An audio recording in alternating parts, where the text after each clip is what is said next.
Bonjour à tous et bienvenue à cette vidéo sur la polarisation d'un transistor bipolaire BJT. Exercice, premier type de polarisation, polarisation simple. Pour rappel, il existe 4 types de polarisation. Polarisation simple, polarisation par résistance entre collecteur et base, polarisation avec résistance d'émetteur et polarisation avec résistance d'émetteur et pont de base. Donc, soit le circuit ci-contre qui permet de polariser un transistor bipolaire avec un courant de collecteur donné. On se place sensiblement au milieu de la droite de charge statique dans les caractéristiques de sortie.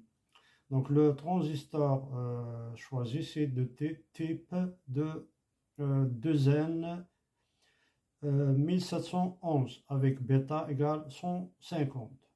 Donc le montage, on a un transistor NPN, la résistance RB entre VCC et la base, une résistance RC, résistance du collecteur, entre le collecteur et VCC. Et là, c'est un émetteur commun. L'émetteur va à la masse. Question, déterminer les résistances au sein du circuit pour un courant IC0 égale 10 mA.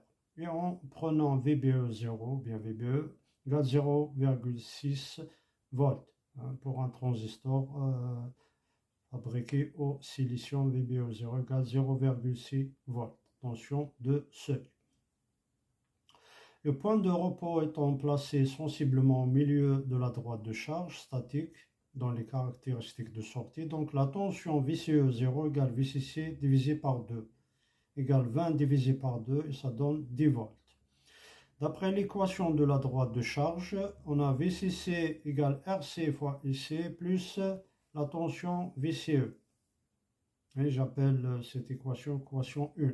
D'après l'équation de la droite d'attaque, on a VCC égale RBIB plus VBE.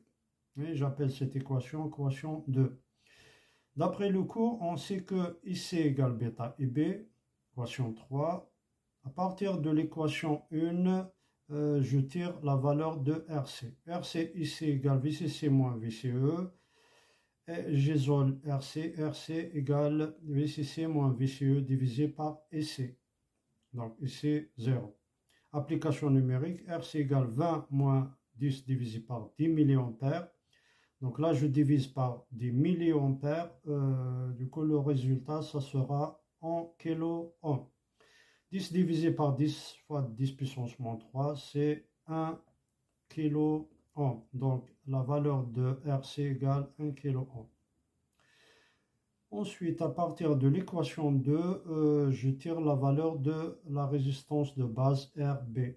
RB et B égale VCC moins VBE. J'isole RB. RB égale VCC moins VBE divisé par IB. Par contre, je ne connais pas la valeur de IB. Et comme je connais IC égale bêta IB, donc IB égale IC divisé par bêta ou bien IC0 divisé par bêta. Donc égale VCC moins VBE divisé par IC0 par bêta égale VCC moins VBE divisé par IC0 fois bêta. RB égale 20 moins 0,6 divisé par 10 fois 150 et je trouve RB égale 291 kilo ohm. Voilà, je vous remercie.